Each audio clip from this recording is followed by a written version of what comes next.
Me too. Let's do Carlin Pickens. Ready? Sure thing, bub.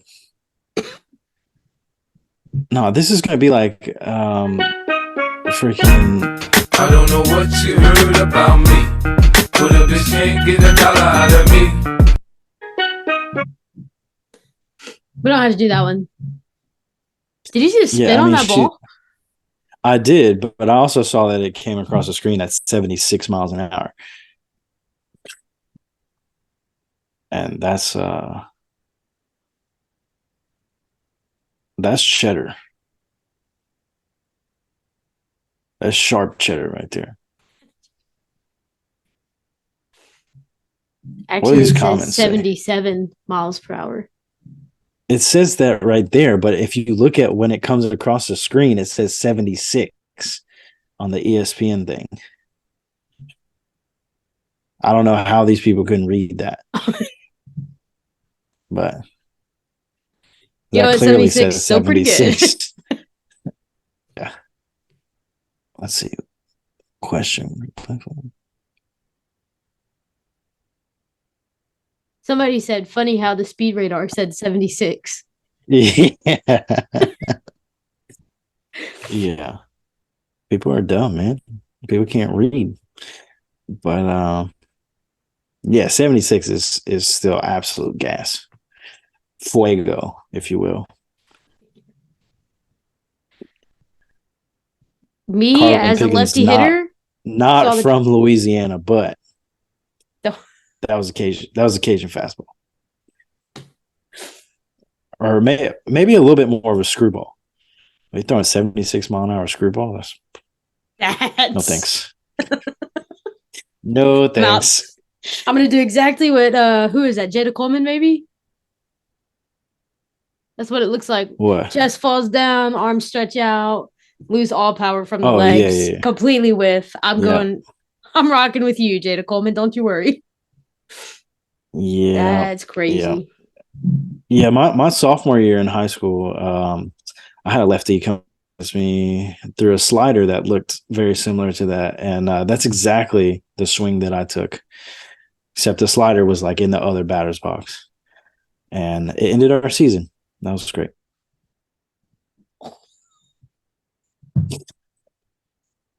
Yep.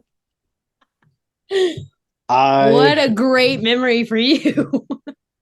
Yeah, it was in the playoffs, and the moment was way too big for me, and I got really really nervous because I hate hitting off of lefties. They brought that lefty in specifically to throw to me.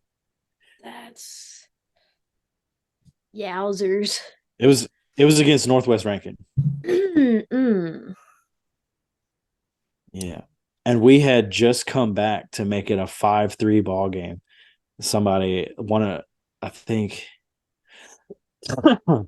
like two batters before me hit a 2-run home run to make it 5-3. Then Stephen Nails, who was Horn Lake's coach 2 years ago, he came up. He walked. I was batting behind Stephen, and they brought in a lefty. You And said no can do. I was standing on deck watching this dude warm up, and I was like, "Oh, why they do this? Why they bring in a lefty? Three straight sliders. The And first two two, were over. three. The first no, I watched the first two. The first two were over the plate. The last one he threw, and it started like it was just bad. It was just bad. I don't even have any. There's no I can't even. justifying it. No, I can't defend anything that happened. I got scared. I was nervous. I was just a little low sophomore, just trying to find my way through playoffs, and it just wasn't going to work out. And I Okay, it choked, happens to the best of us. and I thought I was going to quit baseball right then. I felt so bad. When we got back to Horn Lake after that 3-hour bus ride back, I got off the bus and I told my coach, who is now a principal at Lewisburg Middle. He's the head principal there. I told him that I was going to quit, and he said, "No, you're not." I said, "Yeah, I really want to though." I was like, "I suck." Oh, that's tough. I don't remember my last at bat from high school. I remember my last at bat Well, in that college. that was my last at bat of my sophomore year, not my last at bat of high school. Well, yeah, I forgot you probably didn't graduate when you were 15, but Yeah, no. I don't remember any at bats. Yeah. But back to Carlin Pickens. That was Flamethrower. that was smoke. And what's I crazy is we don't just even. watched that video about Monica Abbott. Obviously, Colin Pickens, Yeah. that one different angle or something, because Monica Abbott's ball looked like it was moving about 90 miles an hour to me. Well, yeah, I mean, but that video came from behind the catcher, like Yeah. offset from behind the catcher. This one came from center field, and then they put it in slow motion after they played it at regular speed. But like from center field, like it doesn't. You can't tell how fast that's moving. No. Only reason I knew it was absolute fuel was because of the freaking radar that popped up in the left hand corner. Yeah. But Carlin Pickens is built just like Monica Abbott, just on the right side. Tall, lengthy. Yeah. So when 76 popped up, no surprise there. Could you imagine being the catcher? I It's, think if I was the catcher trying to catch it, if that ball moved away from where my glove starts, I'm not. It's going straight to the forehead. for me, could you imagine if she threw a drop ball? That might get you where the sun don't shine. Well, me personally, but I'd be so scared I was going to break my thumb every time she threw it. Every single time. I probably would break my thumb. I'd probably get the first time she threw it and I'd be done. No more catching. No, I'm out. Rest of the year. See you. like, like because I mean, she wouldn't throw a 76-mile-an-hour drop ball, but she would throw it like 70. Yeah, it's not dropping. I mean, it's dropping speed, but 70 is still quick. Yeah, that's gas. That's absolute gas. I don't know if she throws a drop ball, but If she if doesn't, she she should did, maybe consider it. yeah, yeah, she should. Because I don't know if you tried to hit a drop ball off of the hack attack. I tried to hit any ball off the hack attack and But it did not go well. That hack attack oh my gosh, ain't it? dude! I tried to hit a drop ball off the hack attack when the hack attack was cranked all the way up, and that was impossible. It looked like a fastball until like 3 feet before the plate. Like as soon as I'm like getting to contact, it was like, nope, can't touch this. No, no, no, no. Oh no. It was awful. Oh my god. I wonder. I should have looked it up to see what her speed of her changeup is. I don't know the. Imagine 65. getting. You think so? Well, I mean, that's a 10-mile-an-hour difference. I would imagine. Yeah, 62 to 65 probably. There are changeups in high school and just gas people up. Let's see.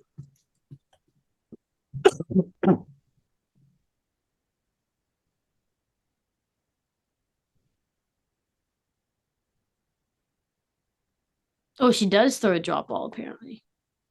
Oh my goodness, that's tough. And game over for me. Yeah, see you later.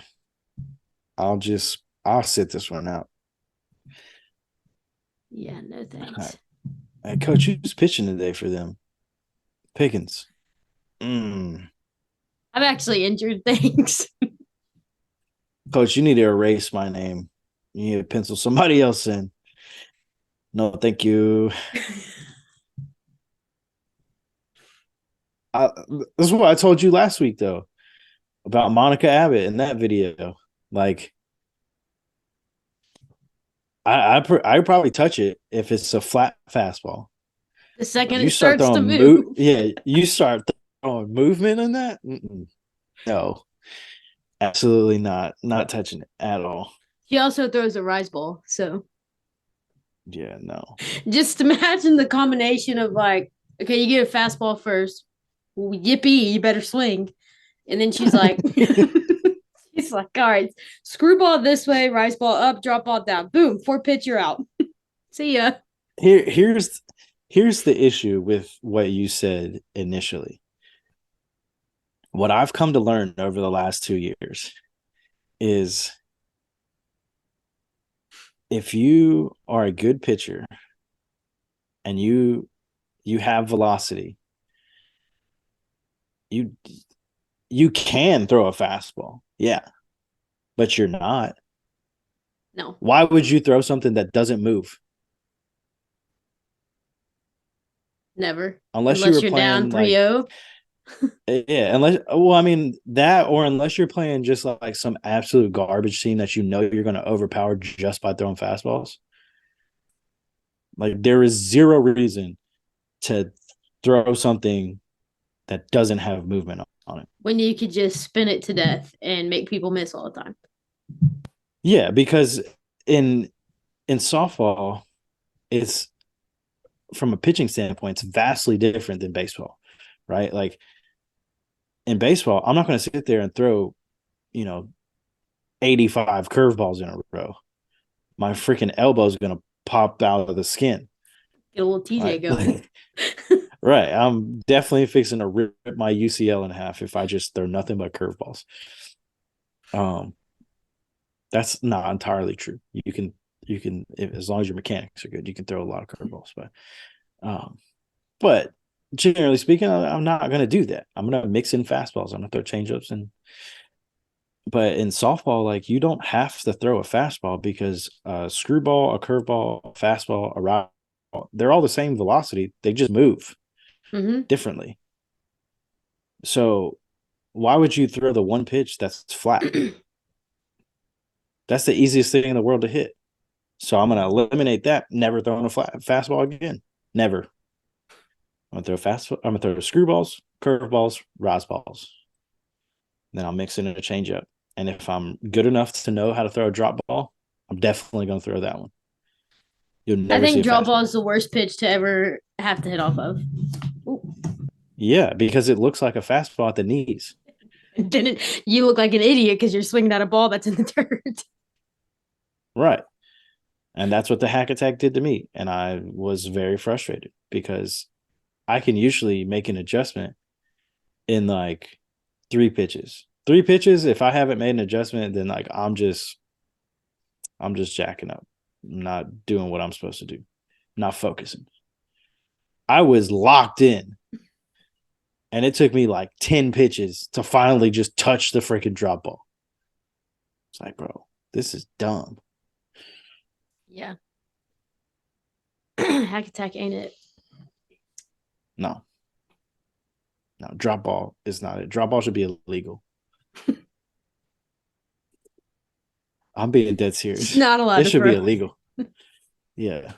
You know what? In fact, everything that's not a fastball or changeup, illegal. Now that would make a very interesting game. Gotta see how well you can hit your spots today. Because if you miss, buddy, you sure are screwed.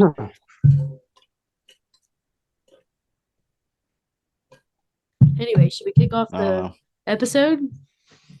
Yeah, we probably should. I mean, we're fixing to talk about Carlin Pickens a lot more here in a second. All the gas she's throwing.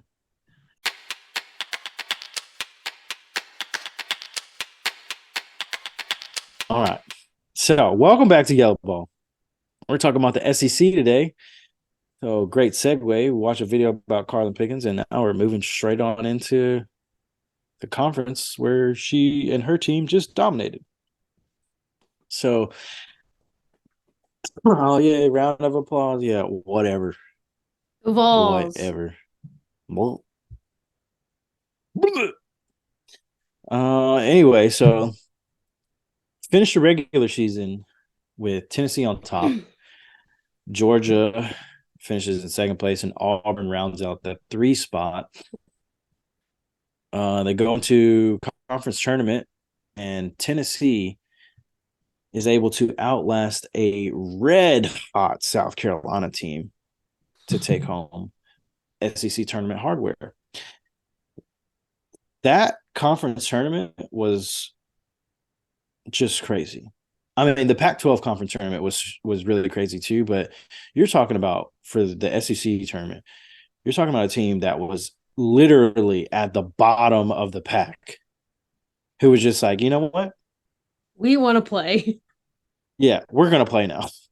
Let's go dancing. Like, yeah, and it's not like Tennessee, beat them handily. Like they only beat South Carolina 3-1 in the championship. Like South Carolina just decided to get really hot. They just went on a tear during that tournament and really solidified. And they were probably already going to get into the NCAA tournament, but they really solidified themselves as being capable of playing at a high level. So it was really cool to see. I mean, I'm a sucker for an underdog, so I kind of wish South Carolina would have won that. But I know you like the Vols, and you were really happy with that result. So That I was. What was that? This? Yeah, why are you throwing up the shocker? It's not.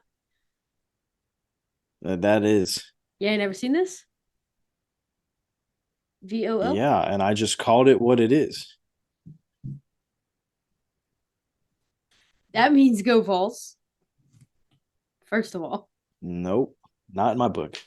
Anyway, moving on. So we're gonna get into Tennessee here. They were 51-10 on the year, finished 19-5 in the conference. Not the best team batting average, but where they lacked in batting average, they made up for in their ability to crush the softball over the fence and score a bunch of runs. They still didn't score as many runs as Oklahoma. Okay. But they scored more runs than Florida State, though. Yep. Or Florida State was 409. Tennessee, 10 more runs last year, 419. 79 home runs. They batted 293. Had a really good on-base percentage, 419. I think. Oof. It's close. It's close. That walk to strikeout ratio is really close to a 1-to-1. But they just fall short, having a 265 walks to 282 strikeouts. 88 stolen bases on the year as a team. It's not bad. Not bad at all.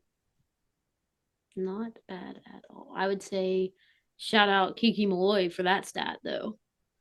Yeah, for real. You're not lying. You are not lying. Pretty solid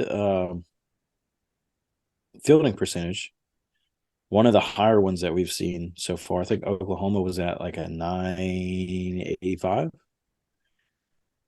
981, something like that. The next closest was Arizona.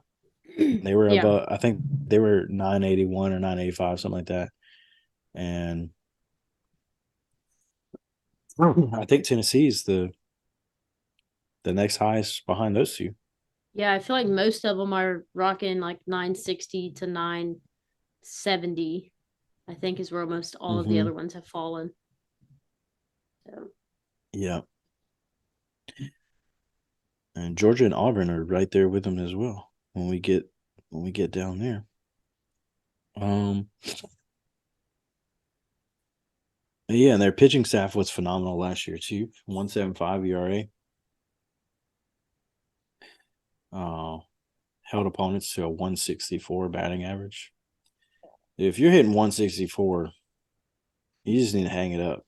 Just tie the cleats one last time and tuck them away to collect dust.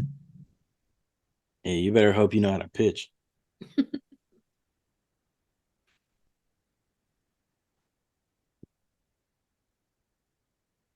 Um, yeah, I mean, overall, like as a team, Tennessee performed pretty well. You'd like to see that team batting average a little bit higher.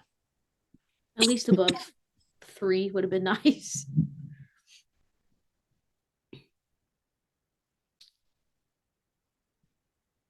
But I mean, I think honestly, I think most of the SEC, I feel like this actually might be wrong. I know Georgia's was above 3, but I think most of the SEC was below 3. Their team batting Um, average. I know Alabama's was like 290 something. I don't think Alabama's was even 290 something. I think it was more like 260 something. You think so? I think so. It was not good. I thought it was like maybe it's 280 something. I don't think it was 260. That seems awfully low for them. It does, but that's anyway, it's neither here nor there. Let's stick to Tennessee. So Tennessee had really just one key loss from last year in their ace, Ashley Rogers. Great name. Wins last year's NSCA Pitcher of the Year. It's named excuse me, named NFC first team All-American. She goes 20-1 on the year with a 0.92 ERA. Held opponents to a 134 average. And that was one of 3 20-win seasons he had while she was at Tennessee. That's a pretty significant loss. Yeah, that one's gonna sting. Yeah. I think Tennessee will be okay without her, just because they have a 2 and a 3 who were extremely good last year as well. But you're not gonna replace Ashley Rogers unless you went out and got Jordy Ball or Najee Kennedy. Yeah. But I mean, outside of that, like I said, Tennessee's still going to be all right. They returned Kiki Malloy, like we said earlier, swiped 40 bags last year. Of the Almost half of their 88. team stolen bases. Yeah. Ridiculous. She's so fun to watch. So fun to watch. Yeah. Well, I mean, because she's a threat on the bases, and she's just got insane power. Mm-hmm. Like she's you typically have a home run hitter or you have a speed demon, and she's both. Like she's just a freak. She's like Valerie Cagle. Like she's just a freak. Yeah. And she's just better than everybody. We talked about Taryn Kern's 23 home runs. Kiki Malloy hit 25. Yeah. And she batted 406. Scored 86 times. Do you have her RBIs? I don't have her RBIs. 56. I was just 56. That's more like a more reasonable number. But like when you score 86 times, you just that's crazy. Running laps around people at that point. Yeah. Don't mind me. Just I'm just gonna be like Ronald Acuna Jr. That's my goal right now. Yeah. Yeah, she's first team All SEC last year, made the All Tournament team for the Women's College World Series last year, and was obviously an NFCA first team All American. I know Vol Nation is thrilled to have Kiki Malloy back. Very much Absolutely so. thrilled. Not saying that she would have ever done it. Memphis could have used her, but I'm just That is a throwing true. that out It's a there. true. It's a true statement. It Yeah, is a fact. it's They could very have used true. her. We Yeah. could have used her. Would she have been as good as she was? Probably not. But it's fine. She stays at Tennessee instead of going somewhere better. Yeah, it is what it is, I guess. I don't know if better is the term I would have used right then, but sure, yeah. What do you mean? There are plenty of better schools than Tennessee. Nah. Like Christian Brothers.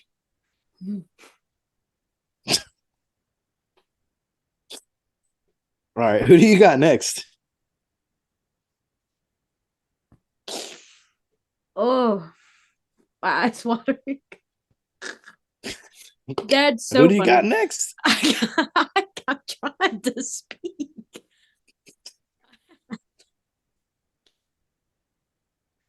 Carlin Pickens, pitcher. Obviously, we just talked about Okay. her. Yeah. Don Fuego. That's right. But So, okay, go ahead. Go ahead. Go ahead.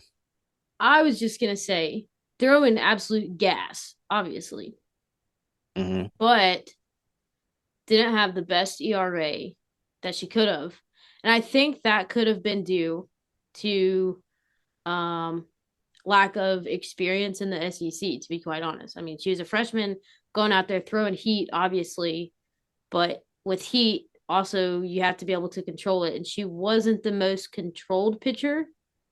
Like there were a lot of not a lot of times, but if in games that I watched her pitch, there was pass balls and wild pitches and missed spots. And I think she gains control. Her ERA is not sitting at a 3.05.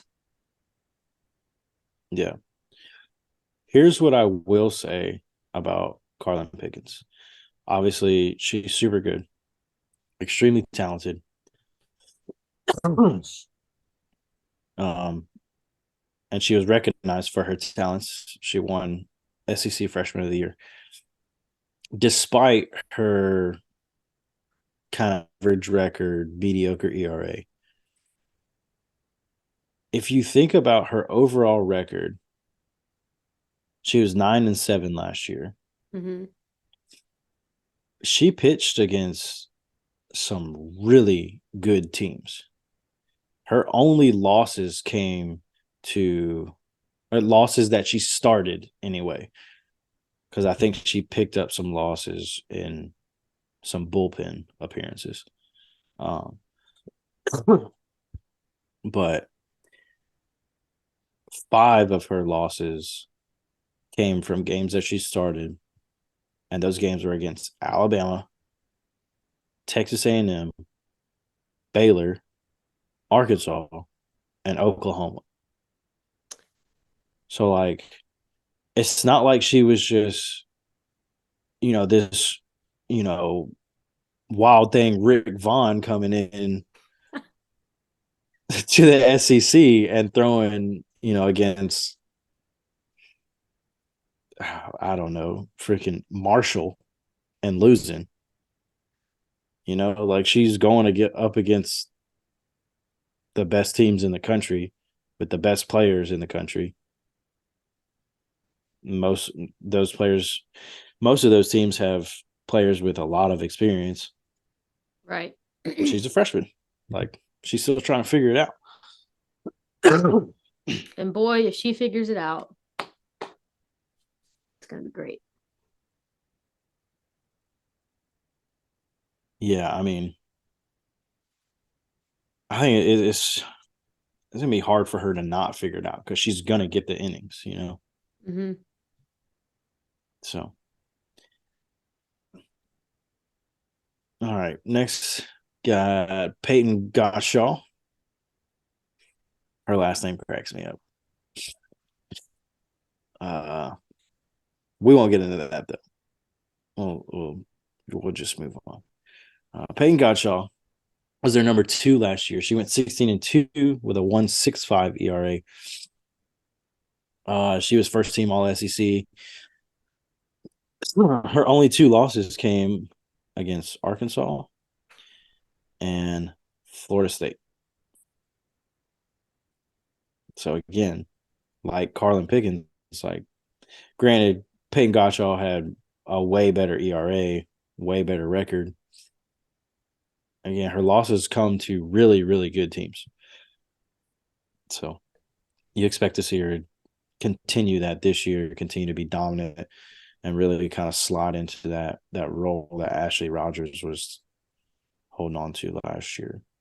Peyton Gottschall is going to have to be your number 1.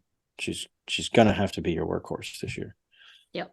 And I think she can do it. Who you got? I got McKenna Gibson. All SEC first team. One heck of a hitter. She had one of her best seasons at the plate for sure. Batted 362 with a 514 on base percentage. That's a pretty big jump from batting average to on base percentage. Say your batting average again? 362? Yeah, that's a huge jump. Yeah. I mean, she walked a bunch of times. Yeah. Well, she had 29 walks. How many hit by And pitches? I guess nothing notable because I didn't put it down. Mm. So I don't know where She that had difference to. comes in. It had to have been a good chunk. Yeah. I'll have to look at it.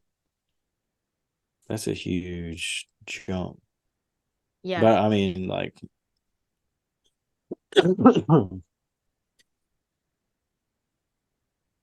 really, I mean, hard to take McKenna Gibson out of the lineup if she's getting on every other at bat.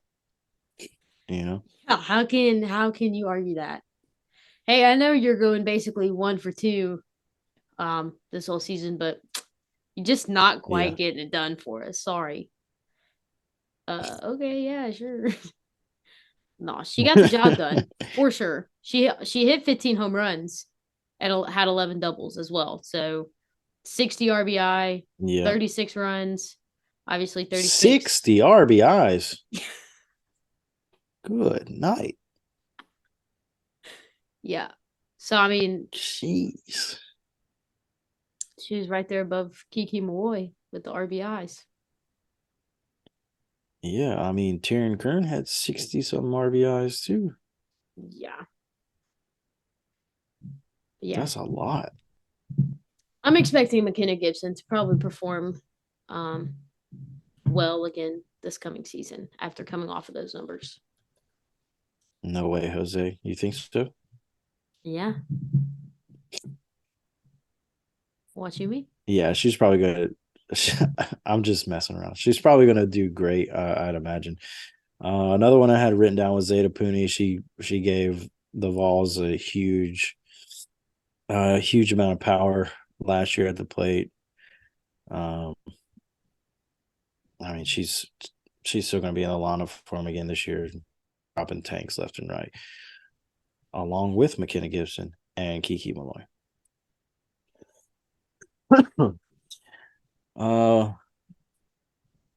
Tennessee hit the transfer portal, and they bring in one from good old Murfreesboro, Tennessee, out of MTSU, and Laura Mueller. Laura Mueller led her team in how many offensive categories 9. last year? 9 offensive categories. That's insane.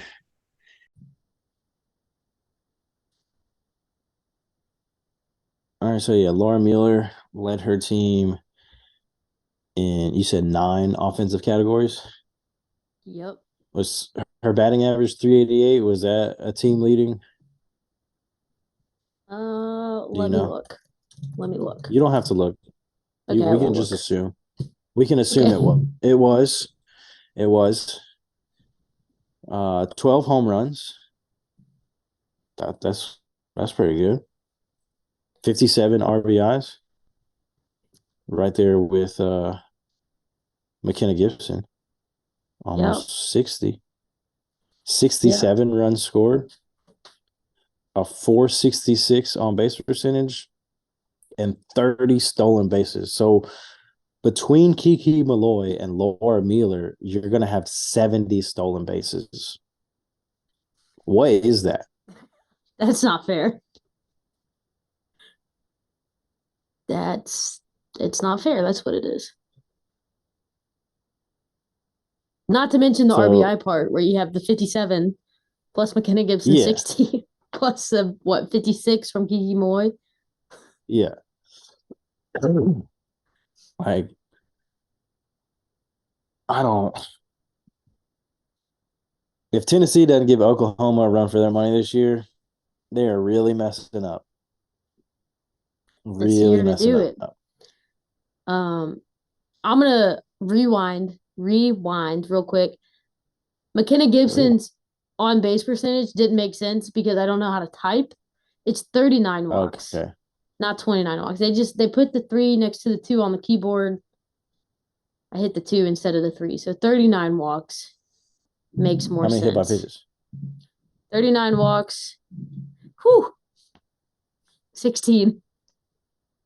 Dang. So 39 plus 16, what is 48. that? That's so wrong. 58. 55? Bro, I don't. It's 50. It's 55. We really got to stop doing Yes. math on here. Yeah, 55, 55. Yeah, that's a Free lot of bags. free bags, bro. So between Laura Mueller, McKenna Gibson, and Kiki Malloy, I wouldn't say necessarily free bags with the stolen bases, but you're talking about well over 100. It's like 125 just bags. Just gifted. Yeah, it's just crazy. Crazy. Tennessee also brings in Sophia Nugent from Oklahoma. But Nugent didn't see a lot of playing time at Oklahoma. So I wouldn't really expect her to see a heck of a lot of playing time this year with Tennessee. She is a catcher, however, so I'm sure she'll get some playing time because your catchers are not going to catch every single game unless they have knees of steel. They also bring in 3 freshmen, Bella Fall, Alana Leach, and Gabby Leach, the 2 younger sisters of Aubrey Leach. I'd imagine they're going to be pretty good as well. And we'll see how they turn out this year.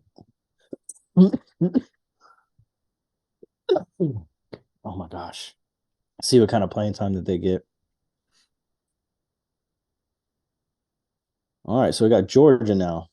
16-7 in SEC conference play. 42-15 on the year.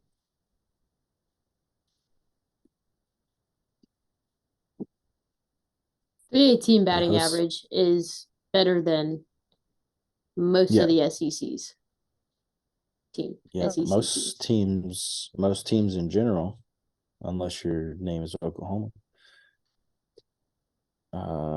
They, Georgia, hit a ton of home runs last year.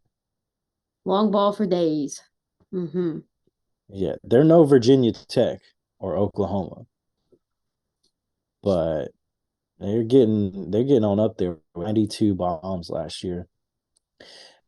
I don't understand though how you hit 92 home runs and you still can't score 400 runs. I didn't write it down. How many runs did they score? 352. So you take out the 90, that puts you not doing that math, that's for sure. What, 260? That's pretty Yeah. close. That's pretty close. Yeah. I think that's right. And that's if the home runs were solo home runs, Yeah. which I imagine they weren't all solo home runs. But what Yeah. exactly? I don't know, man. I don't know how, because like you look at like Texas. Texas scored 370 some runs last year, or right at 370. And Texas didn't hit anywhere near 92 home No, runs. I don't, and we're hitting as a team 318. So like there are runners on base. How are we not cashing in on more runs? they're all getting the third, and they're like, "Yep, this last 60 feet ain't gonna work for me." It's all or nothing, baby. It's either bomb or I ain't going. Yeah, Like I just don't get it. There's got to be a lack of small ball, which makes sense as to why their stolen base numbers are so low at 52. We're not interested in playing small ball at Georgia. And wall we're interested in bangers and tanks only. tanks and wall bangers, baby. Just and their walk to strikeout ratio says that that's exactly what they try to do. 162 walks to 223 strikeouts. That's You that's can't moonshots you or no shots. yeah, you can't live like that and be a World Series contender. You can be good because everybody and their freaking grandma's trying to do that right now. Right. But you can't compete in the World Series like that. You can't have an all or nothing swing. People need to go back and figure out who Tony Gwynn is. Okay? You don't know who Tony Gwynn is, do you? Tony Gwynn is a Hall of Famer. Okay? Hall of Famer. That dude, he has more walks than he does strikeouts in his entire career, like way more. His batting average is higher than his total strikeout number for his entire career.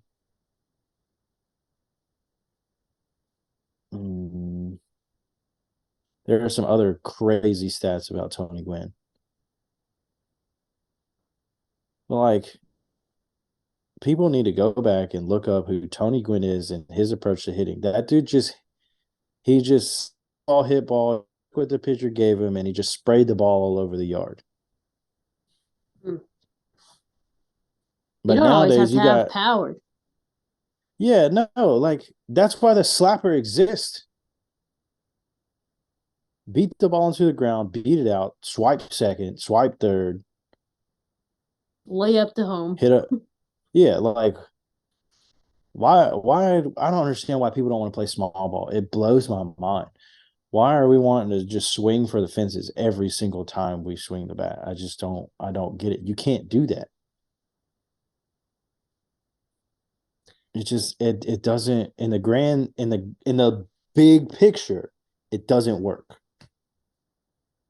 Like when you're talking about long-term success and getting to the next level, winning that championship, it doesn't work. It only carries you so far.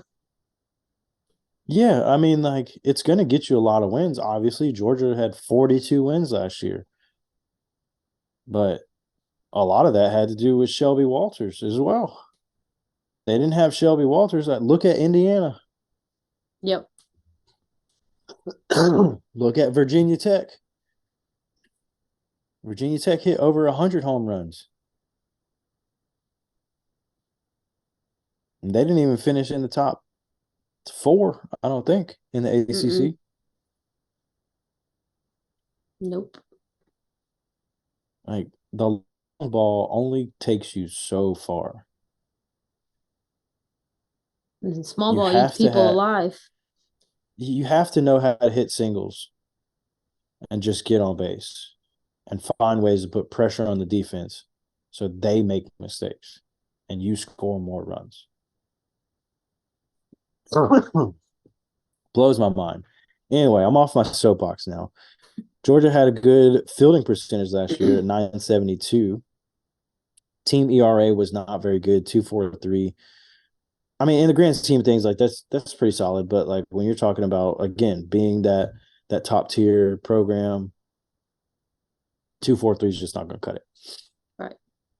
Especially when you're only scoring 350 runs on the year.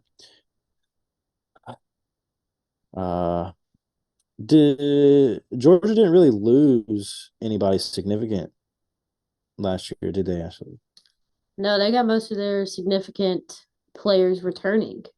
Well, yeah, most is the right word for that. Um, Nobody's super. I mean, they're bringing back their ace pitcher. They're bringing back Shelby Walters. Wat Walt Walters. I said that really weird. Walters, yeah, because I you're said weird. I said it like I didn't know what I was trying to say, but they're bringing her back, which is good for their circle for sure. Um, Yeah, she had an 18-6 record and a 1.72 ERA. With 167 innings pitched. I know her mm-hmm. shoulder hurt. I know it did. That labrum's I just mean, hanging on by a thread. yeah, Just I mean that's a lot of innings pitched. But there are other girls who threw 200 and something innings. yeah, that I kind of think when you're talking about a D1, I mean, not even D1, really just any college pitcher. If you're good, you're gonna throw a boatload of freaking innings, oh, absolutely. and you better just be okay with it because you're gonna get. When I say workhorse, like this girl's gonna have to be the workhorse. This girl's gonna have to be the workhorse, or Like this girl it's was the a workhorse. Like yeah, it's a workhorse. and it's a Like shock if they're not the ones out there pitching. yeah, you better get ready to plow because you're the workhorse. You're the mule. Okay. That she was. Yeah. So they also bring back Madison Kerbix, who threw her fair share of innings last year as well with 146. Um, not not the best ERA. At a 2.54, significantly higher than Shelby Walters, but a virtually the same record. Right, Shelby Walters 18-6, and Madison Kerbis like 19-7. So even with a higher, a slightly elevated ERA, you're still talking about a really good performance in the circle from Kerbix. Yeah, and her opponent's batting average was lower than Shelby Walters was, wasn't it? Yeah. So Shelby Walters' opponent's batting average was 221, and Kerbix was 211. So if I'm having to explain why the difference and with the elevated ERA and everything, it's probably because she walked more girls, Yeah. if I had to guess. Because for a pitcher, walks I think are I'm pretty positive. I'm like 95% positive that walks are counted as earned runs because they don't go in the scorebook as an error. They're in like the Right. batter had to earn that walk. So I'd imagine Madison Kerpix gave up a, a fair amount more walks than Shelby Walters did. I bring back Sydney Kuma, You got Sydney Kuma on your list, right? I do have Cindy Kuma on my list. How can you not? She led their team last year offensively with a 379 batting average, had 12 doubles and 12 home runs. 459 on base percentage. That is very nice on base percentage. Um, and she also 49 doesn't sound like it's that impressive, but 49 RBI is still really good. It's really good, but it doesn't sound as impressive after you just talked about people that had 60 and 56 and 57. Yeah, you're right. But I mean, 49 RBIs, 49 RBIs combined with 41 runs scored, like you're still talking about an athlete who's responsible in some way, shape, or form of over 90 runs for Georgia. So it's pretty significant. Yeah. Who else you got? I got Sarah. I guess it's Sarah Mosley. I don't know if it might be Mosley. I feel like it's Mosley, but I'm pretty sure it's um, Mosley. okay, cool. Well, I have her infielder for Georgia. She hit 348 on the season with a 417 on base percentage, and led the team in hits with 63, in doubles with 14, and RBI with 52. And then she also had 47 runs to tack on to that. So she was also responsible for a good chunk of their 300, what did we say, 350 runs that they scored? 352. Yeah. 350. So between Sarah Mosley and Sydney Kuma, they're making up about what, half, a third? Yeah, Mm-hmm. because you got It's a little bit more than a 90-ish. third. Okay, but not quite a half. You got 99 from Mosley, and then 49 plus 41. Let me just grab my is that calculator. right at? Is that 90? Is that right at 90? Yeah, that's 90. So 99 and 90. So 189 runs. Yeah. I think that. Now I can't do the 189 over 350, but Yeah. I ain't trying to wreck my brain right now. either way, Oh, those two are responsible for a good chunk of Georgia's runs as a team. So, definitely. You got anybody else? nope. I had Sydney Kuma, No. Shelby Walters, Sarah Mosley. Yeah, of course you don't, because why would we talk about Jada Kearney, who batted 365 and hit 19 home runs with 45 RBIs and 47 runs scored, had a 477 on base percentage, and walked 34 times. Why talk about Jada Kearney? I don't know. It's not like she's better than Sarah Mosley and Sydney Kuma or anything. I don't know. Maybe Better numbers. I don't think she popped up on my computer screen when I was doing my research, actually. So, Yeah. It was just all a ruse to get Ashley. All a ruse.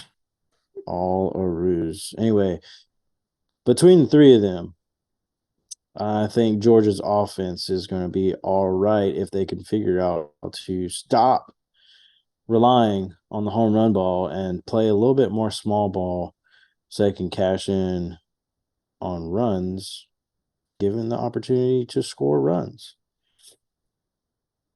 They bring in a couple transfers as well. I'll let you take the first. Well, you can talk about the from Louisville. I'll talk about the one from North Carolina. Lily Backs, a pitcher from the Tar Heels. As far as her numbers are concerned, very, very similar to Madison Kerpix.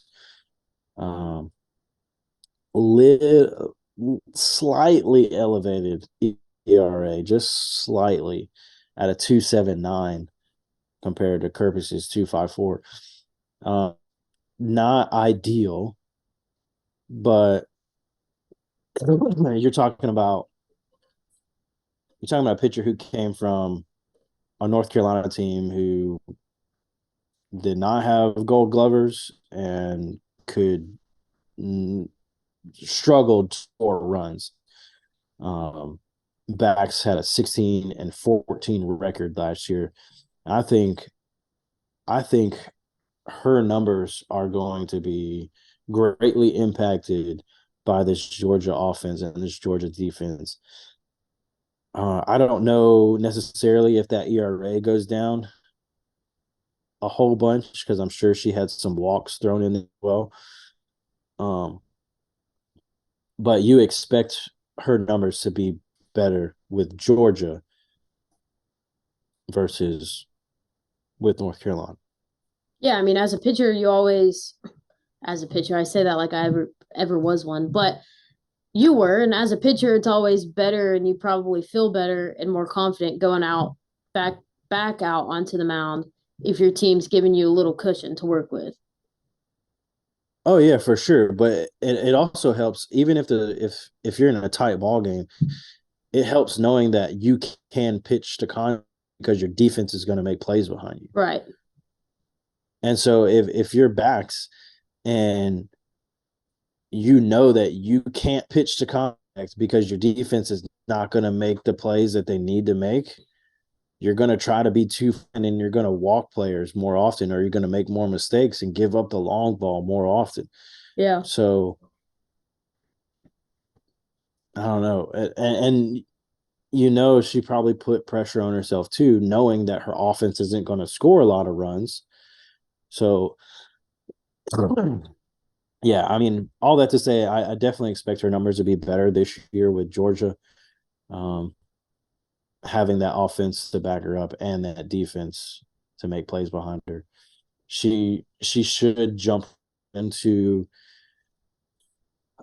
taking on a heavy role with Georgia to free up uh, Shelby Walters and Madison Kerpix to so that they don't have to throw the majority of the innings. They can even distribute those innings amongst the three of them. As Backs threw 180.2 innings last year, so she threw more innings than both Walters and Kerpix. So you have three workhorses in your pitching staff now, and they're all three perfectly capable of leading this Georgia team to a conference championship. Yes. On my transfer list, I had Sarah Gordon, who's a catcher and a utility player. And she's transferring in from Louisville, from the ACC, in which she was named the ACC Freshman of the Year. Pretty strong accolade there. She started all 56 games behind the plate for them, or at first, or even as a DP. She batted 379 with a 422 on base percentage, so she's fitting right in with Sydney Kuma and Sarah Mosley, and Jada Kearney. And Jada Kearney. Sorry. I just forgot because I didn't write it down. She also put up 11 home runs and 12 doubles. So she's tacking on to your home run tally as well. But again, hopefully she's capable of hitting the little 3-4 hole ground ball base hit that they're going to need this season instead of just relying on that long ball. And then she also is 8 for 8 in stolen bases. So adds a little bit of speed too. Not a whole lot, but a little bit. Yeah, more fitting the mold of the prototypical Georgia player with that one. Yeah. Yep. They're bringing in Rachel Gibson from Clemson as well. Rachel Gibson didn't see a lot of playing time at Clemson. And with Backs, Walters, and Kerpix, I don't necessarily see Rachel throwing a whole bunch of innings for him. Maybe some midweek starts, maybe some bullpen appearances. They bring in 3 freshmen as well. Again, not really sure what their playing time is going to look like this year. they're all really solid players. They're all highly touted by extra inning softball, but their playing time is up in the air. Yeah, especially since Georgia, again, they didn't really lose any of their players that significantly impacted their team. So they're bringing back some Right. pretty strong returners. Yeah. Um, yeah, well, moving on to Auburn now. 15-9 in SEC conference play last year. 43-19 on the year. Offensive numbers just not super impressive. 273 team batting average. I don't know how they finished third in the conference batting 273. 64 home runs. That's good power production, but it's not like it's not really eye opening. 323 runs on the year. Yeah, that's not. Uh, What are we doing? What are you doing? I was just hanging out. 368 on base percentage. That's like one of the grossest on base percentages I've seen thus far. They had 95 stolen bases though. So when they got on base, they're putting themselves in position to score. It just didn't happen a whole bunch. Just one really scored. Yeah. Their walk to strikeout ratio is abysmal. Absolutely abysmal. They sold out to the long ball. Either that or they just can't hit. Well, They had 212 walks to 303 strikeouts. That's the one and only 300 number that I've seen in the top 3 of Power 5 conferences. That's insane. And I say sold out to the long ball hesitantly because they only hit 64 home runs. But I mean, if your whiff rate is that high, yeah, of course you only hit 64 home runs because you can't make contact.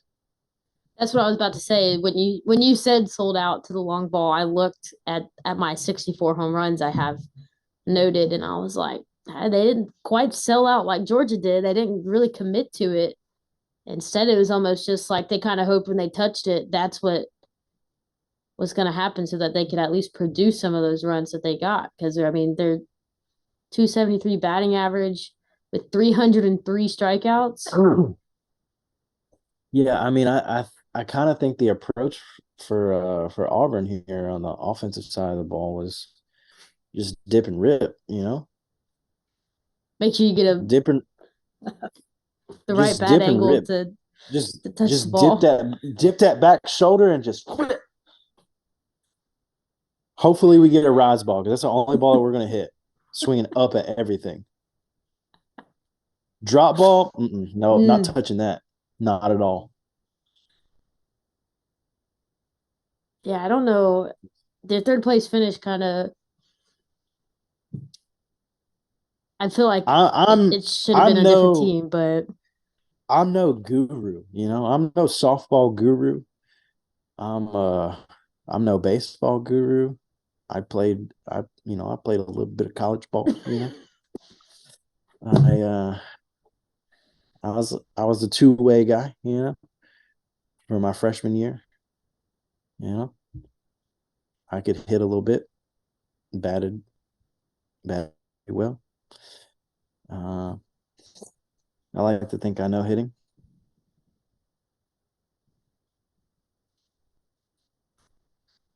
then explain to Like me this. it just kind of seems like whoever's in charge of the hitters at Auburn, you should probably be looking for another job. Just throwing that out there. And I didn't keep up with the coaching carousel. Maybe Auburn did get a new hitting coordinator, we'll say. I'll use some football analogy. Uh, but whoever was in charge of hitters last year, It just ain't cutting it. We need a better approach this year. Yeah. Yeah. We need a much better approach. Much better approach. Defense was pretty good, 973 on the year. Pitching, not bad, comparable to Georgia, a 2.20 ERA. Yeah, I mean, not really sure what we were doing at the plate, but everything else is not bad. Maybe that's why they got third. Maybe they just kind of held it together, just pushed one across the plate every now and then. Yeah, you can't do it unless you have Najee Candy or Jordy Ball or Nicole May. You can't just like completely sell out to defense and pitching. Yep. Anyway, Auburn's got a trio of key losses. One of which is Lindsey Garcia, who we talked about before. She transferred to Clemson. She was good for Auburn. She's going to be good for Clemson. Yeah, I mean, aside from Lindsey Garcia, you got Denver Bryant. You got their Miss Bryant's stats pulled up. I do. She batted 319. I believe that was second on the team. So she batted 319. Only 319 is only. second on the team? Yeah. Well, that's terrible.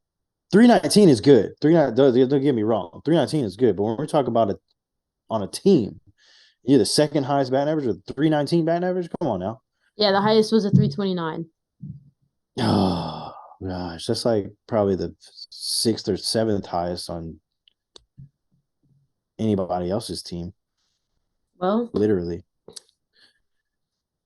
Well, anyways, Denver Bryant. Yeah, I mean, getting distracted over here. Denver Bryant batted 319, and her on base percentage was 397. She had 14 walks with one hit by pitch, so we'll say 15 to 29 strikeouts. Yeah, that's not great. That's not she's great. Fitting the team mold a little bit. Yeah. I mean, better than the team mold, but still it is not, better. Not great. Yeah. She wasn't necessarily a home run knocker for him. She only had 5 home runs and 4 doubles. So, I mean, maybe she had 37 hits. So, yeah, but I mean, a key piece to their production on the at the plate. What are your dogs freaking out about? I think somebody might have just opened the door. They just like to go a little bonkers for a minute. Bonkers. Okay. Well, they also lose Bree Ellis. What was she looking like last year? She batted 275 with a 415 on base percentage. Okay, so on base percentage is looking pretty stout. Yeah, she had 32 walks and 7 hit by pitches. Yeah. Compared to her 37 strikeouts. Higher walk and hit by pitch ratio to strikeout, but whatever. And had 14 home runs. So, and with 8 doubles. There we go. Yeah, she was kind of huge power piece. Yeah, huge power piece for them. Kind of a little bit sold out to that home run approach. Moonshot game.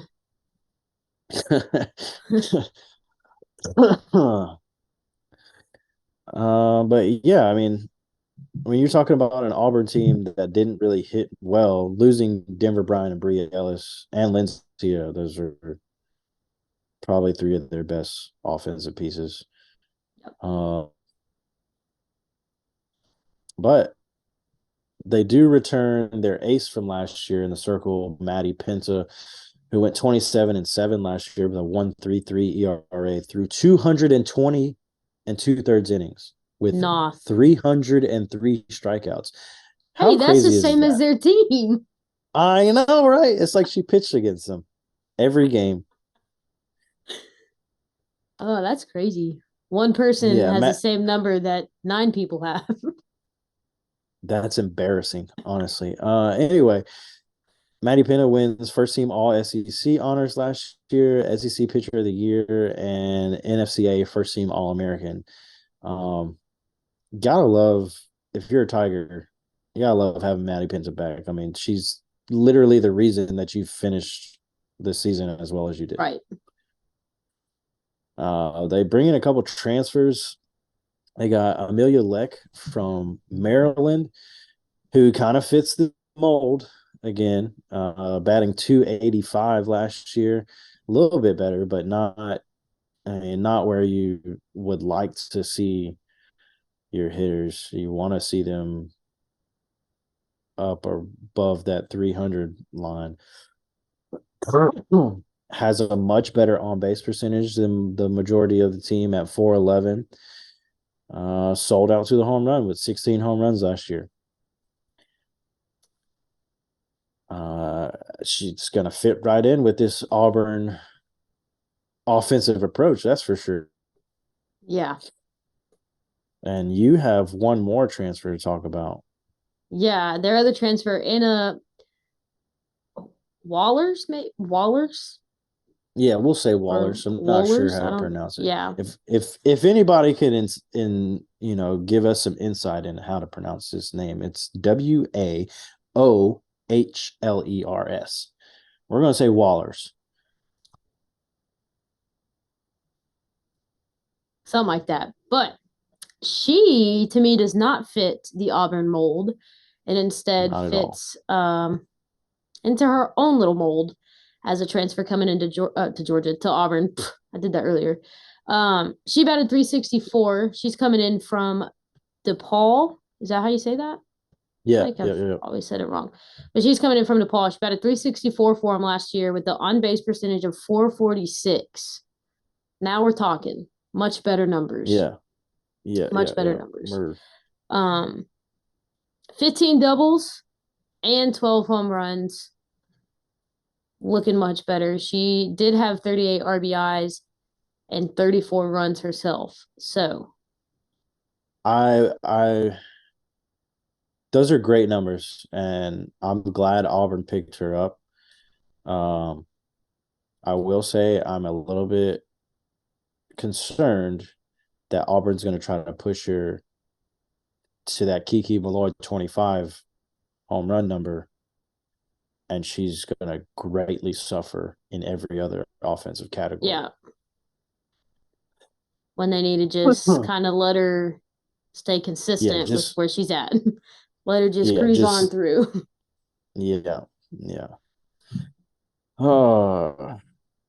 Hopefully they don't do that. Hopefully they let her keep doing her thing and hit the way she knows how to hit. Because if they do, that'll be a huge benefit for the Auburn Tigers for sure. That aside, they bring in 5 freshmen, one of which is Maddie Penta's little sister, Mariah Penta. Again, you imagine that they're all, highly talented on extra inning softball. They're SEC freshmen. They're going to be good. But as far as playing time is concerned, still up in the air about that one. All right. So other notable players. This is probably going to be a much more extensive list than what we've talked about for other conferences because the SEC, one, has a crap ton of teams and thereby a crap ton of players. A ton of good They're players. all, yeah. So, do you want to go or do you want me to go? How do you want to do this? You can do one and then I'll do one. Okay. I'll start out with Aaron Kofel from Kentucky. Just crazy numbers. Like a not quite Taryn Kern or Kiki Malloy, but like pretty close. Yeah, pretty close. She batted 440 on the year with 19 home runs, 55 RBIs, runs scored. She had a 629 on base percentage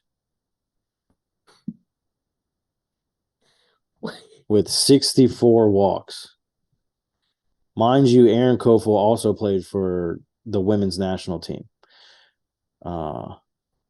So she's an outstanding softball player. Just a phenom. But Phenom. 629 on base percentage is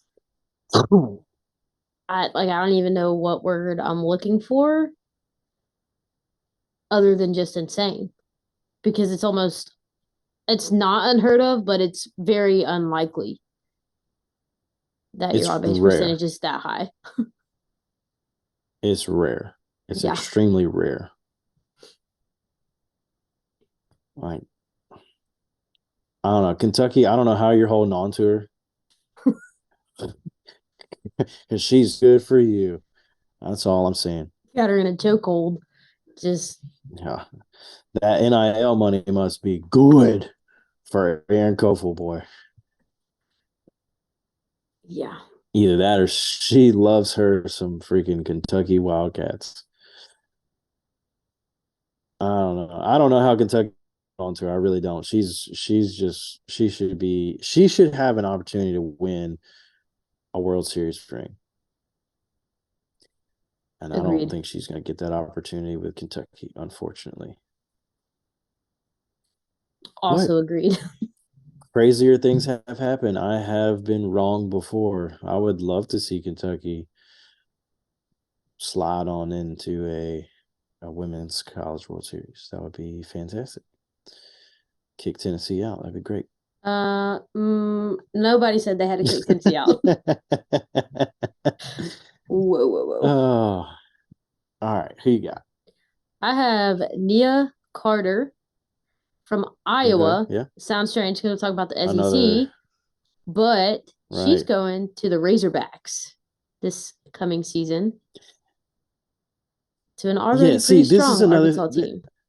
yeah, a pretty strong Arkansas team, but another one like Aaron Kofel, like Arkansas. How did you do that?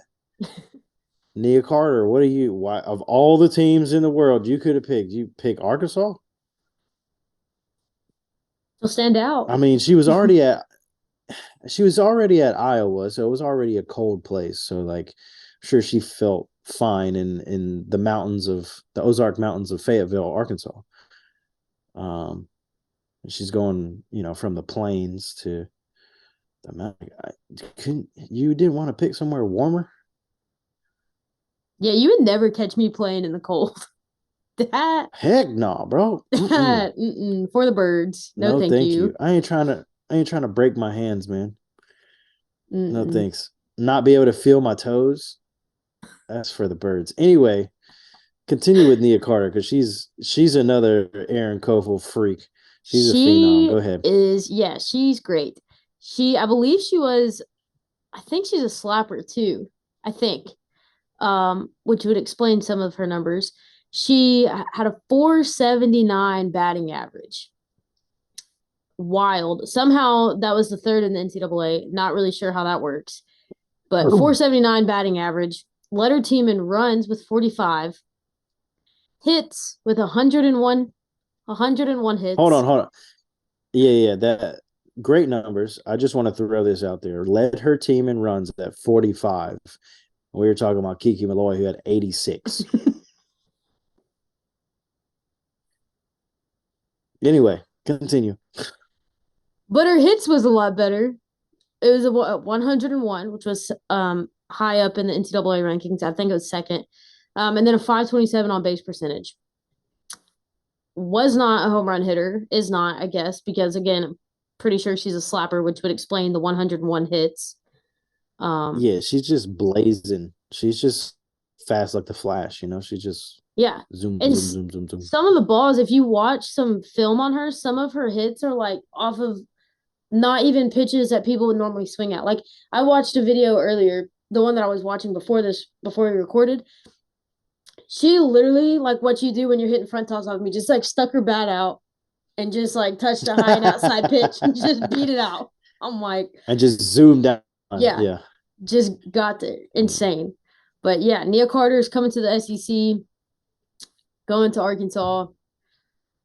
Could have gone with a different team, but that's okay.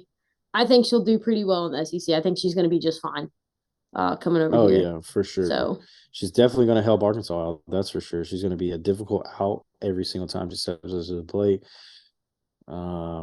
she kind of gives me Haley I'd be Plenty really, vibes, just without the power part, but the speed part, it's there. yeah. I mean, if I'm a pitcher,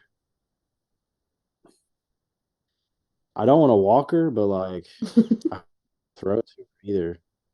You know, like she's not going to hurt me necessarily by like putting one over, but You just got to she's be gonna, super quick hands. yeah, like either my defense is fixing to make an error or she's gonna score just because she gets on base. Yeah. And that's, as a pitcher, that's super frustrating because there's nothing you can do about it. That sucks. just let them run the circle around you and be like, all right, well, I'll see you when you come back around the next time.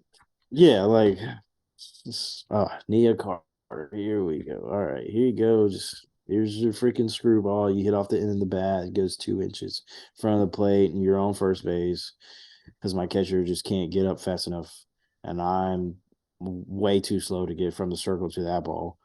My third baseman, you know, she can't play right in front of the plate because then you're gonna slap it into her freaking grill, and she's gonna lose all her teeth. So that 2 inch ball she hit in front of the plate, she can't get to that fast enough either. And yeah, it's just that's I know that's gonna go through every pitcher in the SEC's head every single time she steps to the plate. Yeah. Maybe not at first. Maybe at first it'll be like, oh yeah, I'm gonna get her out, and then they're gonna quickly realize that that's not gonna happen, and then it's gonna go that whole hamster wheel right there. So anyway, we'll get into another one. Let's see. Of my list, who do I want to talk about? I gotta go with the Alabama transfer from Central Arkansas. Kayla Beaver was a USA Softball Player of the Year finalist last year amongst one Val Cagle and Nigeri Kennedy.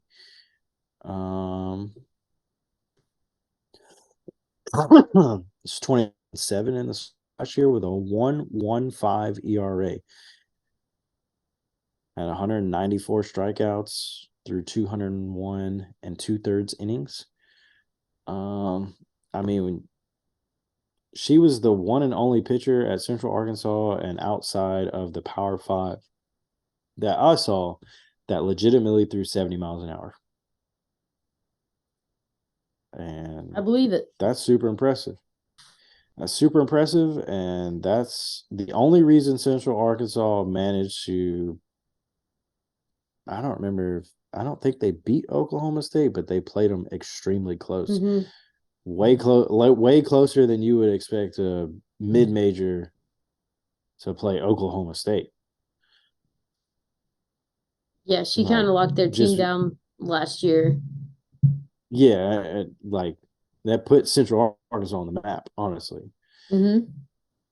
Look at her now. Living it up in Tuscaloosa. At her girl Kayla. All right. Who you got? My go. I have another transfer coming in to the SEC and Corby Otis.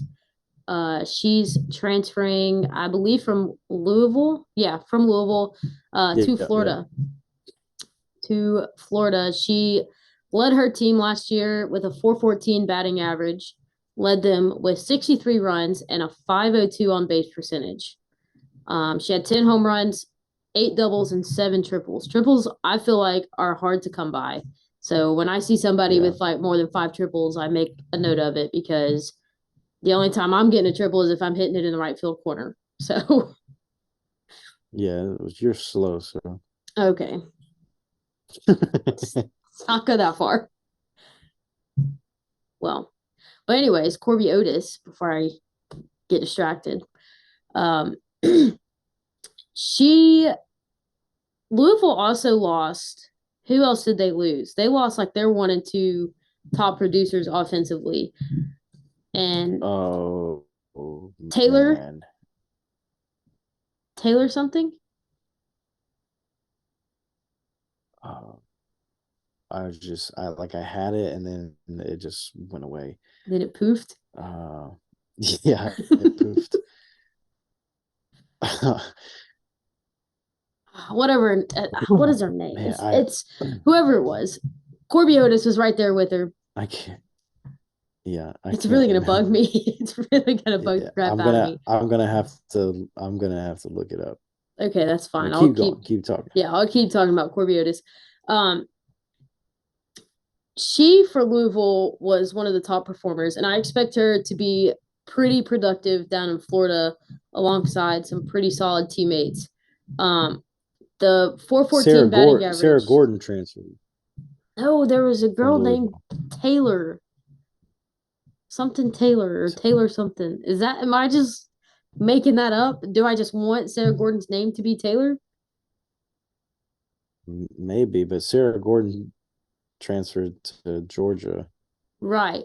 That was, but that's who we talked about earlier. I swear there was a girl named Taylor. Whatever. That's besides the point. I'm just trying to talk about how Corby Otis was one of the top producers for Louisville and how I believe she's going to be a top producer for Florida just as well because she has the power to hit it over the fence, but she also has the speed and the consistency within her bat to just produce base hits and get on the bag and run and score. Hit, run, score, win. Yeah, Corby Otis is another one of those phenoms, you know? Aren't they all that we're talking about? No. I said that we're talking about. Yeah. Okay. Yeah, Good. they are. Good correction.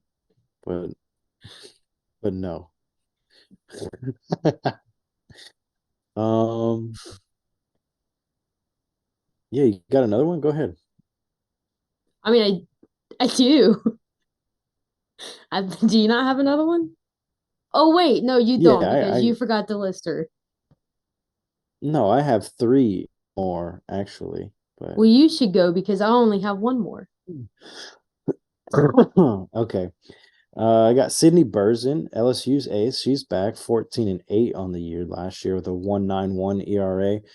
127 strikeouts through 143 innings. I mean, giving LSU a really good chance to win ball games every game last year. So I expect to see more of the same. Continue to be a workhorse for them. Continue to plow those fields. Be the mule, in the circle. The workhorse. Workhorse is the word of the day. Horse. Yeah. Hashtag workhorse.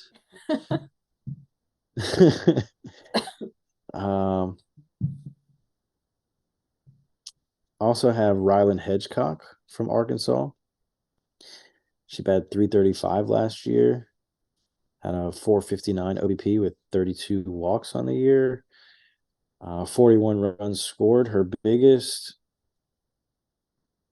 two main numbers that I really wanted to talk about though were her 21 home runs and her 62 RBIs. So yeah, that batting average is not extremely high, but she's a better hitter than everybody who plays for Auburn,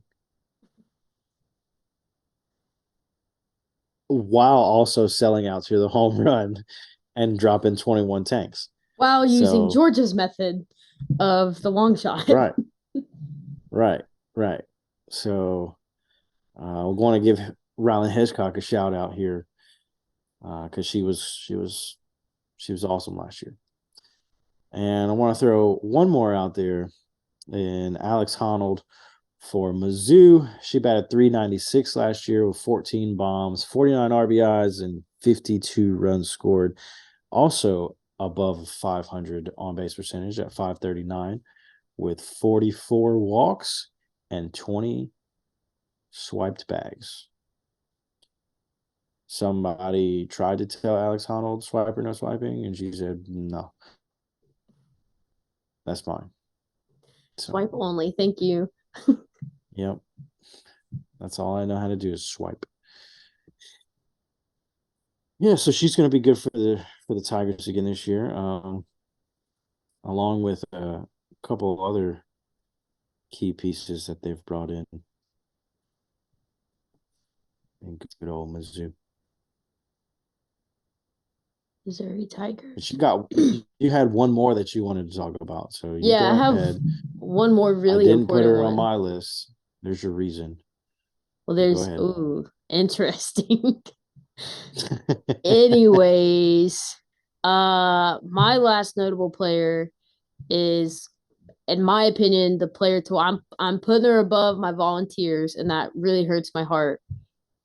But totally worth it because I think she is the best SEC softball player, and that's Skylar Wallace from Florida. Transferred a couple years ago from Alabama. So Alabama, you missed out for sure. Tough loss, huh? Yeah. But she was the SEC Player of the Year, the NFCA D1 Player of the Year, a USA Player of the Year top 3 finalist, all kinds of accolades that she racked up. She batted .447 with a .595 on base percentage, pretty close to Kentucky's Erin Kofel. Is that how you say her last name? Yeah. Koffel? Yeah. Pretty close on base percentage there, but still not above 600. Racked up 67 hits with 19 home runs, 51 walks, 30 for 31 in stolen bases, 8 triples, 72 runs. I mean, she's just putting out stupid numbers. 19 home runs. You see that, you're like, oh, she's power hitter. Nope, she's just freaking good. Because she hits it everywhere. Over the fence, in the gap, on the ground, to the infield, might beat it out. Who knows? Skylar Wallace is the female image of Tony Gwynn reincarnated. Again, if you don't know who Tony Gwynn is, look him up. He used to be the head coach at San Diego State. Prior to that, he played for an extremely long time in the major leagues for the San Diego Padres, one of the worst teams in the major leagues. But all that said, Tony Gwynn was always an all-star. So despite his team not being very good, he was just art on the diamond. Unfortunately, Tony Gwynn is no longer with us, but he is a Hall of Famer and quite possibly one of the best baseball players who have ever lived. So if you don't know who he is, you know a little bit about him now. Skylar Wallace is the female version of Tony Gwynn. I think it's time for sleepers now. Well, I think I know who you picked. Well, yeah, it's kind of obvious now, but you don't know who I picked. I don't. Count of 3. You can count it. 3, 2, 1. Florida.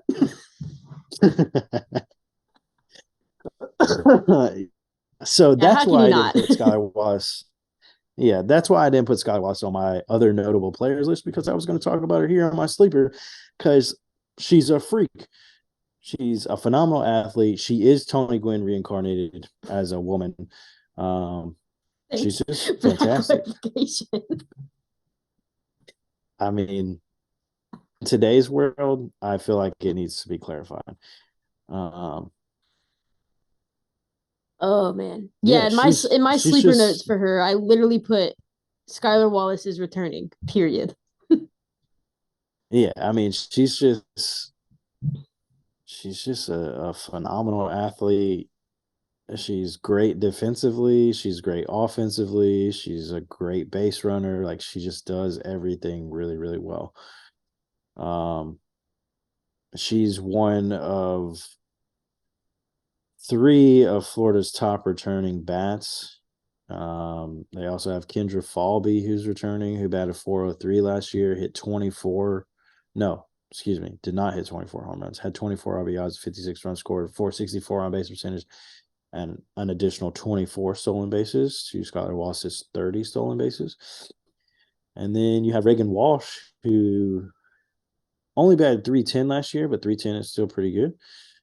Hit 8 home runs, had a 405 on base percentage. So they're getting good production there from those three bats, right? And then, as you mentioned earlier, Corby Otis, they add Corby Otis, transferred from Louisville, who we've already read through her numbers and how phenomenal they were. So you talk about 23 stolen bases that Corby Otis had, 24 that Kendra Falvey had. So now we're what, 47? That's 47. And then Skylar Wallace is 30. Yeah, 77 bags right there in 4 players. Then they also add Oklahoma's catcher, Jocelyn Erickson, who batted 323 last year, hit 7 home runs, 31 RBIs, 24 runs scored, only had a 380 on base percentage, but she did all that as a freshman on the best team in the country. So, oh, and we're not done. Okay. Florida also brings in 2 top recruits. Or did you want to speak? Or are you going to let me speak? Well, I was going to just mention one small thing, but I think you're about to cover what I was going to say.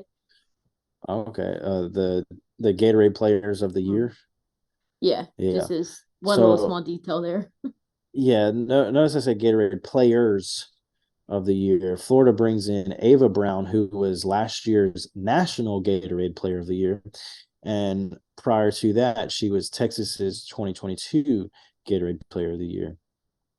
She comes in as a pitcher first baseman who had a career 497 batting average in high school and hit 40 tanks. How many high schoolers hit 40 tanks? That's insane. I did see in some of the research that I've done on some of the freshmen throughout the Power Five, there was one girl from Tennessee who hit like 64 tanks in her high school career. That's just stupid. Set the state record. Yeah, it's insane. Somehow was not a Gatorade Player of the Year, though. I don't know. But anyway, had 209 RBIs and a 564 on base percentage.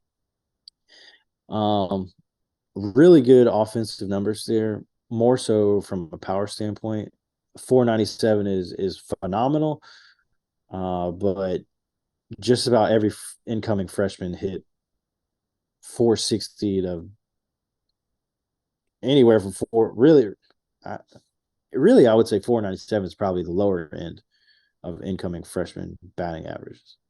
Yeah, there's a lot batting above 550 or 500. Yeah, I saw a lot of like 623s and 690 something, like just stupid numbers. But really where Ava Brown stands out is in the circle. She went 81-0, never lost a game in her high school career, had a .55 ERA, 844 strikeouts through 468 and 2/3 innings pitched. Just insane.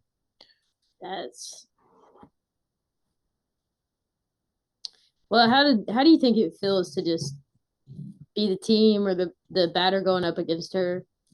Really the team knowing, oh, okay, yep, she's got a 65-0 record. I'm sure we stand a chance today. Like what? Right. Yeah. I mean, I don't know. I'd be like stepping into the box against, I don't know, who's one of the greatest pitchers of all time. For me specifically, as a male athlete. former male athlete. I don't know. That'd be like me stepping into the box against freaking Nolan Ryan. I do know who Nolan Ryan is. Yeah. Good for her, though. Good for Ava Brown. Yeah. But we'll Billy Mays it here. And wait, there's more. They got another Gatorade Player of the Year in Keegan Rothrock, who hails from Indiana. She was last year's Indiana Player of the Year and the 2021 Indiana Gatorade Player of the Year, and managed to beat out Ava Brown in 2022 for National Player of the Year. So 3 years in a row, Keegan Rothrock was recognized by Gatorade for being just a phenomenal athlete on the softball field. Similar offensive numbers to Ava Brown as Keegan Rothrock comes in also as a pitcher first baseman. I'm getting all choked up now. That's great. I love it. It's just such crazy numbers. You don't know how to react. Yeah.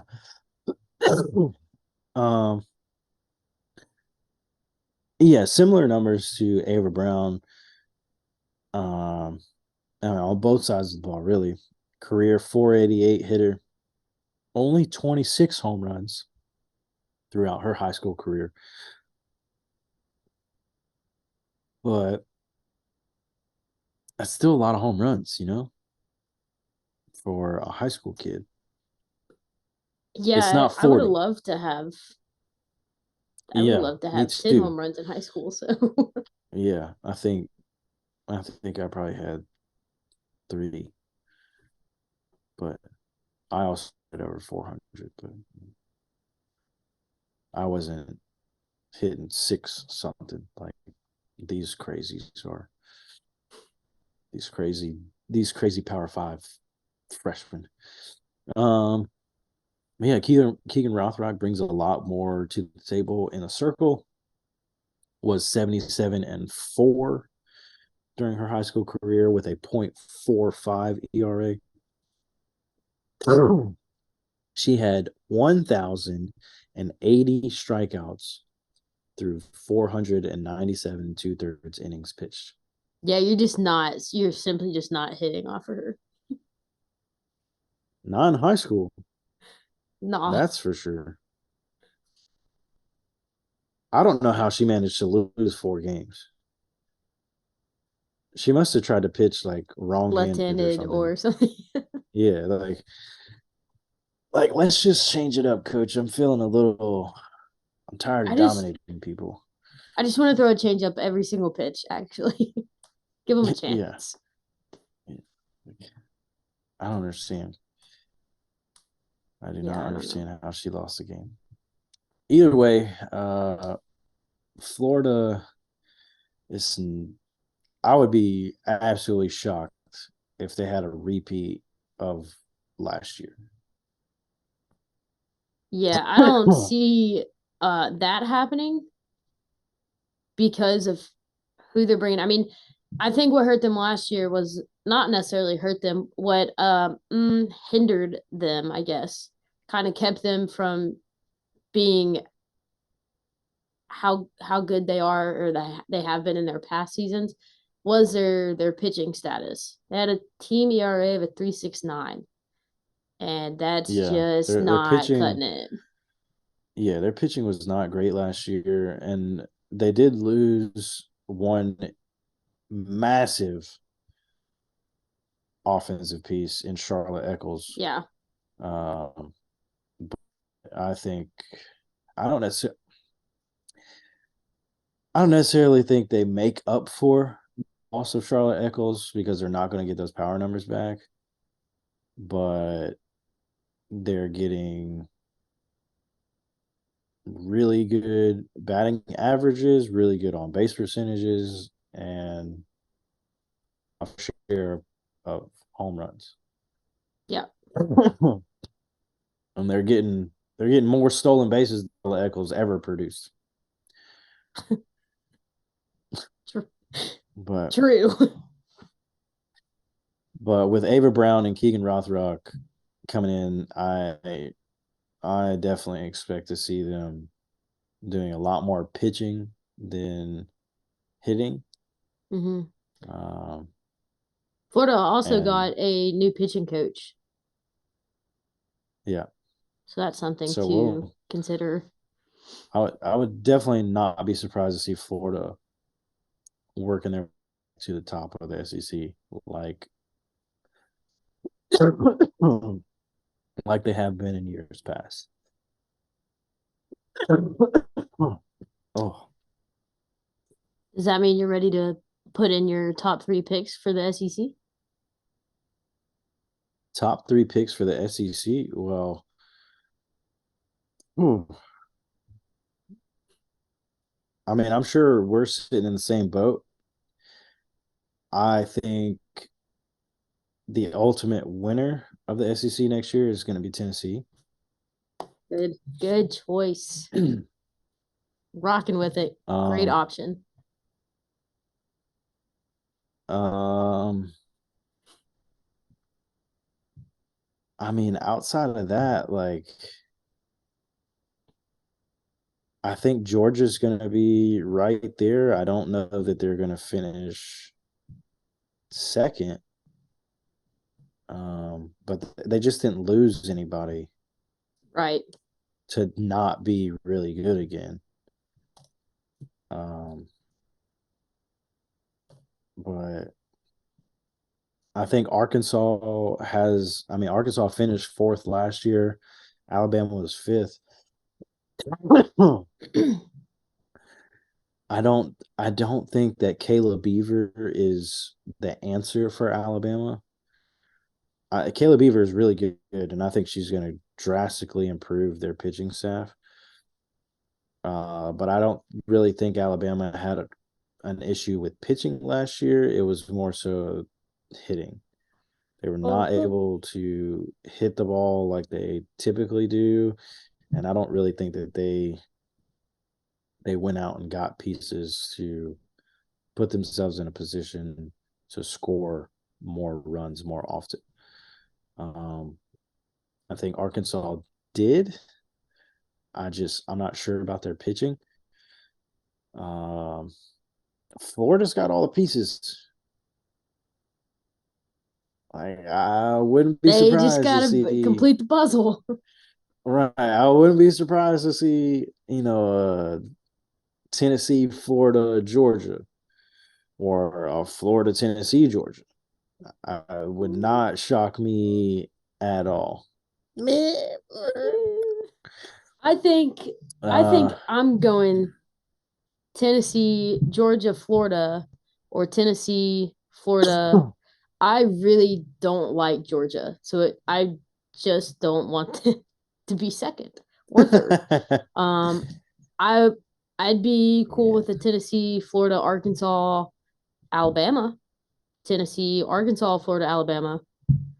It's just gonna depend on if if Alabama's bats they cannot show like they did last year because that was yeah, pretty boo boo. yeah. Alabama's got to do a better job at the plate for sure. Um, and with Auburn, since we're just kind of skipping over Auburn, uh, I just don't think Maddie Penta is like she's really good, and she's the only reason Auburn was as good as they were last year. But I don't see her being the answer to all of their prayers Yeah, for another season. Um. Anyway, that's just how I feel about it. yeah. But I have a I hot. think I guess my hot take is that Florida's not finishing in the bottom half of the SEC. It's not gonna happen. Yeah. Florida, please don't let me down. Very Yeah. confident in that statement. And I mean, you can't rule South Carolina out either after what they did No, in conference they tournament, and they just they bring in they bring in two Gatorade players of the year. themselves. Mizzou brings in one or two Gatorade Players of the Year as well. Not that Gatorade Player of the Year is like the end all be all, but like it is a pretty high pretty honor big to deal. get that. Yeah. Yeah, it's a pretty big deal. So, but yeah, my hot take today actually has to do with the Ole Miss Rebels. I there's a lot of investment being poured into Ole Miss softball right now. They're like currently um, their stadiums being rebuilt, their facilities are being rebuilt to bring up the standard of the facility to match that of some of the higher caliber teams in the SEC. I would not be surprised when in a few years they start making some noise in the SEC. Um, they have an entirely like all of their assistant coaches, all of them are new. They bring in some Rebuilding. transfers. Yeah, they bring in some transfers. Courtney Day from Texas, Jaden Pone, Delaney Rummel, Ryan Starr, and Brianna Lopez. um, they're trying to make some moves to bring up the level of that program, and so like I said, and maybe 3-4 years, I wouldn't be surprised. I wouldn't be surprised to see Ole Miss making some noise. Interesting.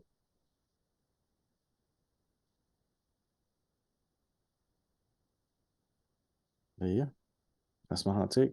And I think that'll do it for this episode of Yellaball.